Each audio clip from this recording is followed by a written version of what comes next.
We're here with Alanna Kalbfleisch and Ian Christiansen, part of the City of Angels cast. So, what were the biggest challenges for both of you in taking on these roles?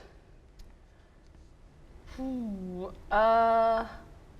me, it is a little bit different than you because you only have one character to play. But for me, I'm playing two different characters, and they're very similar women in a lot of ways.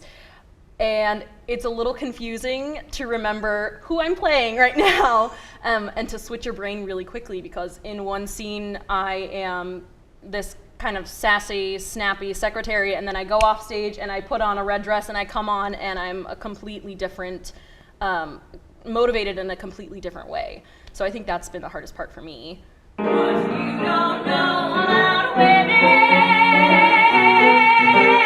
you think what I don't know when I turn me, but you don't know how often you do.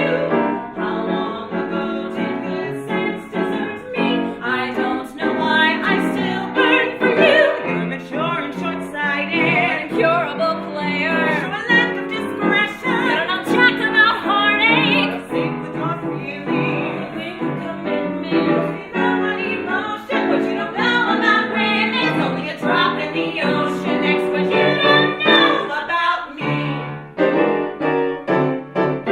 You're in need of a little enlightening on ladies in love, but you can't see. What you don't know about women is frightening, and you don't know nothing about me.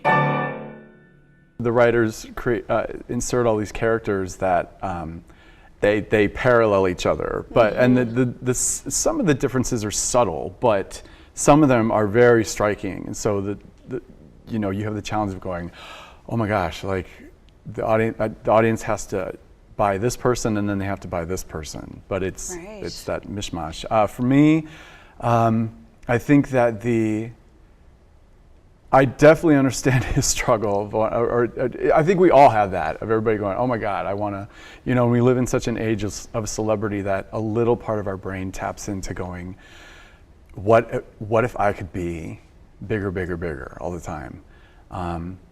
And I think the music is it's very rewarding, but I think the music's incredibly challenging because you hear jazz and you hear it and you go, oh, that it's so smooth and it seems to flow so easily, but that all takes a ton of work to make it that easy. So I hope that we meet that. So the music definitely. Do you both have a favorite moment in the play? A favorite moment? Well, we haven't gone through a lot of the rehearsals yet. So right now, I'd probably say my favorite moment so far is the prologue, because it really, really sets the tone for the rest of the show. And it's kind of exciting because we get to see an entire adventure unfold in 3.5 minutes. And we get to hear the incredible score right from the bat. It just starts off with this incredible ensemble of 6 people singing scats.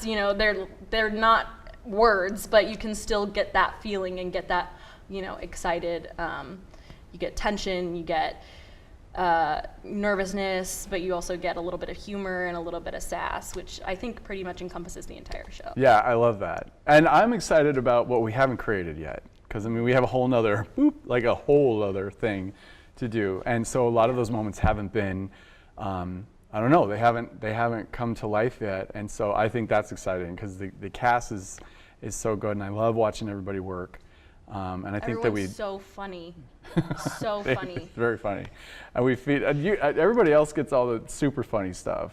What do you mean? You get I have funny to be stuff. kind of more like, okay, I'll do it, for a little while. I'm funny when I'm screwing around, but sure. But yeah, that's what I think is exciting is what's to come, because we still have a number of weeks to go, and here you are catching us like in the first few weeks of what we do, and so I get a buzz off that, I think. Mm-hmm. How about your favorite line of dialogue? After reading the script and being through it, maybe a time or two, do you have a favorite line? I think my favorite line that my character says I don't know if you mean particularly by characters or... Either or, your character or anybody else's character. One of my favorite lines is I get shown a picture of like this gorgeous woman, and the detective Stone asks me, where would you be if you were her? And I look at the picture, I'm like, wow, probably in front of a mirror, because she's so gorgeous. That's pretty good.